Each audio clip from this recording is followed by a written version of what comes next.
السلام عليكم مشاهدين، لاباس عليكم بخير. انا جيت لكم فيديو جديد. الفيديو ديال اليوم غنحضر معكم واحد الحلوه ما كتطبخش، حلوه بارده.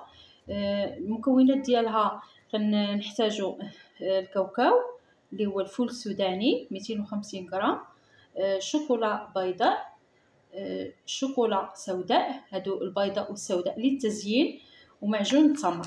معجون التمر يكون جوده يعني زوينه، يعني يكون جوده، المهم تكون شي حاجه اللي زوينه باش تطلع لكم الحلوه ديالكم زوينه. المهم بسم الله على بركه الله غنبدا نحضر معكم. اولا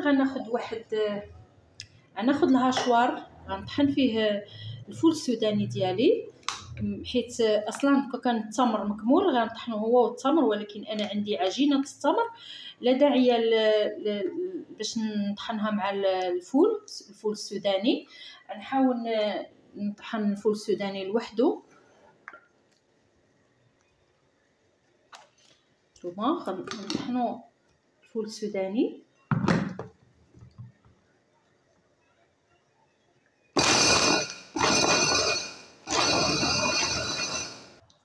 هانتوما من بعد ما طحنا الفول السوداني شفتو رجع عجينه، كيرجع بحال هذا الشكل هكا عجينه.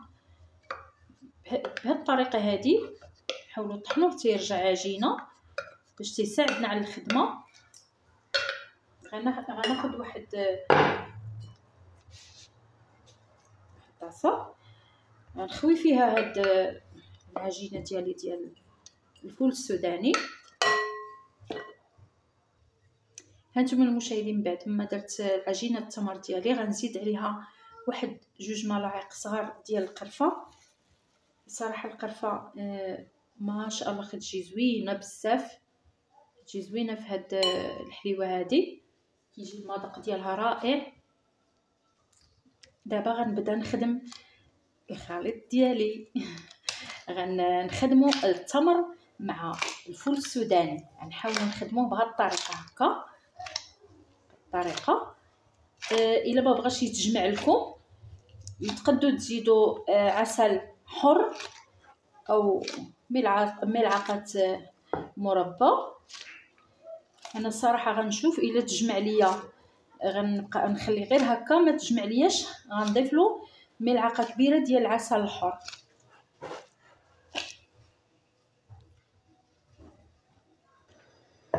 نتوما حصلت على هاد العجينه هذه متماسكه. انا زدت واحد الملعقه ديال العسل. غنحاول نعمل حرابيل، نحاولوا نعملوا حرابيل بهاد العجينه هذه.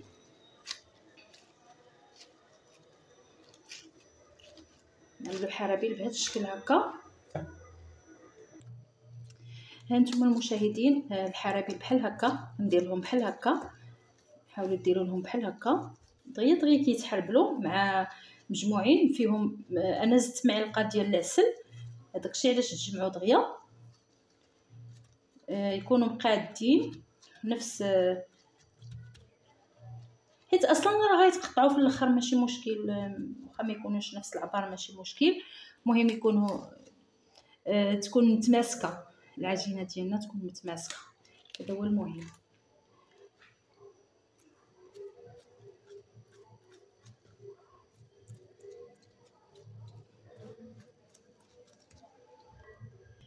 غنجيو الوسط ديال الحلوه ديالنا، العجينه ديالنا غنديروا لها هكا بهذه الطريقه. غنخليو فيها واحد الفراغ، هذا الفراغ هذا هو اللي غنعمروه بالشوكولا.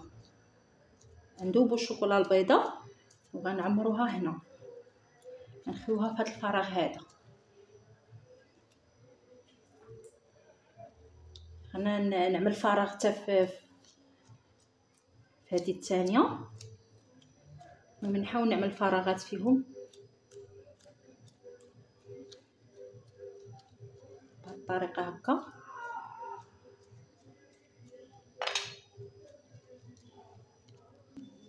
غناخذ الشوكولا البيضاء بعد ما ذوبناها، غنعمروا بها الحلوه ديالنا الوسط الفراغ بهذه الطريقه هكا.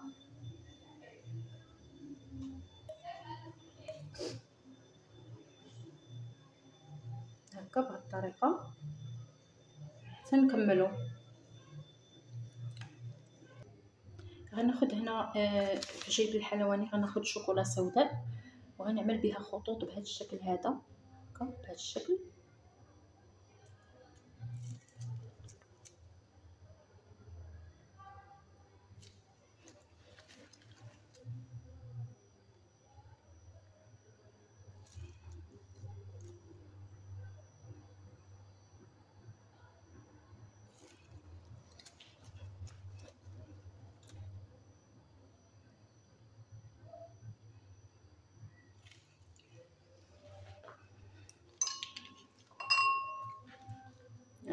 غنجي لهنا غنزوقهم هكا بالطريقه على شكل رخامه هكا.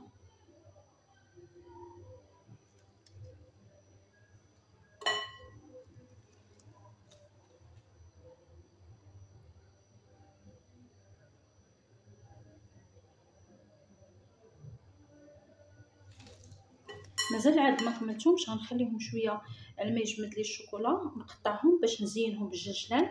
غنزين هاد التمر هذا بالججلان.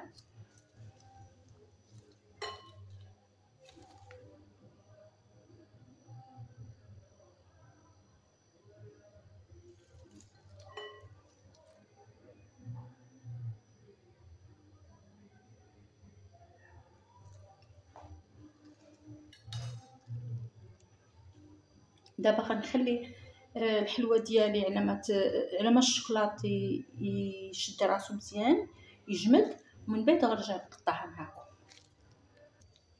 هانتوما المشاهدين بعد ما جمدات لينا الشوكولا ديالنا غنحاولوا نقطعوا الحلوه ديالنا بهذه الطريقه هكا، ولا باي طريقه بغيتو نتوما، طريقه مستطيله، طريقه بهذه الطريقه هكا ماشي مشكل، الطريقه اللي بغيتو نتوما قطعوا بها نقطعوا. صراحه انا كنت غندير لهم ججلان ولكن عجبوني هكا جاو احسن صراحه، زوينين ما شاء الله كيجيو رائعين.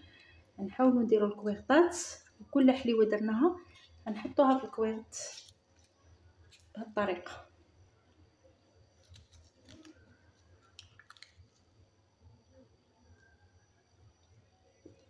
هانتوما تجي حلوه ما شاء الله، تجي زوينه، حاولوا تجربوها.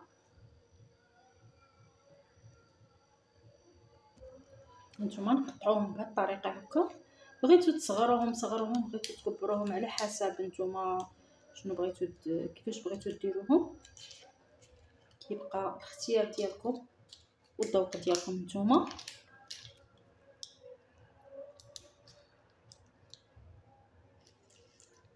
تقدروا تقدموهم بلا كويرطات غير هكاك ماشي مشكل.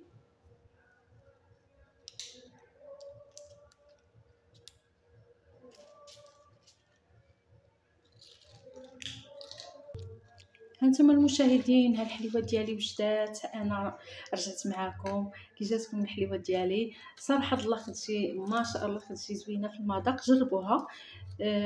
هي صراحه واخا مكلفه شويه، فيها الفلفل يعني فيها التمر فيها يعني معليش الانسان كياكل شي حاجه اللي زوينه ومقويه اصلا، فيها مواد فيها الطاقه ما شاء الله صراحه الله كتجي زوينه بزاف. مهم الا عجبكم لا فيديو ديالي ديروا لي جيمو ابوني الا جات على خاطركم، وفعلوا الجرس باش دائما يوصلكم الجديد. وشكرا لكم على المشاهده، وشكرا على التعاليق الزوينين. تحياتي لكم وعيد مبارك سعيد.